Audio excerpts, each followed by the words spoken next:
ГСП онлайн. Городские новости сейчас. Суббота, 10:00. Универсальный спортивный комплекс. Первый тур мини-футбольной лиги Севера. Участвует 12 команд. Они разделены на 3 подгруппы. В дебютном для МФЛС матче играют команды группы С. Сыктывкарский ГСПТС и Спарта из поселка Водный. Ранее соперники не встречались, поэтому сегодняшняя игра начинается с разведки. Однако уже на 9-й минуте счет удается открыть столичным гостям. Ворота Спарты распечатал Иван Кибалин.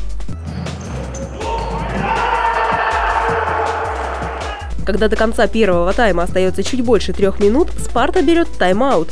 Но советы тренера не помогают, изменить счет не удается. На табло 1-0 ведет сыктывкарский ГСПТС. Мы пытаемся играть, как-то что-то менять, но у нас очень много брака, каких-то непонятных действий вообще, сумбура.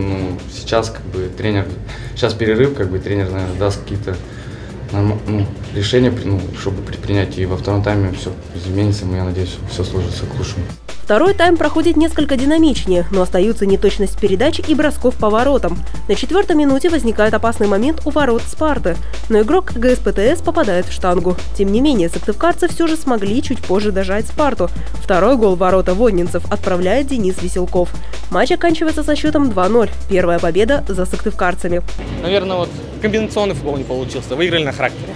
Получилось, что мы оставили на 0. То есть, как говорится, если ты не пропустишь, значит ты не проиграешь, а гол ты всегда забьешь. То есть момент будет. Вот мы отоборонялись, можно сказать, свои моменты в контратаке забили. Может, немножко где-то не хватило хладнокровия в реализации моментов. То есть, в принципе, создали моментов-то на несколько игр, но, к сожалению, не удалось их реализовать. А так, в принципе, качеством игры довольно.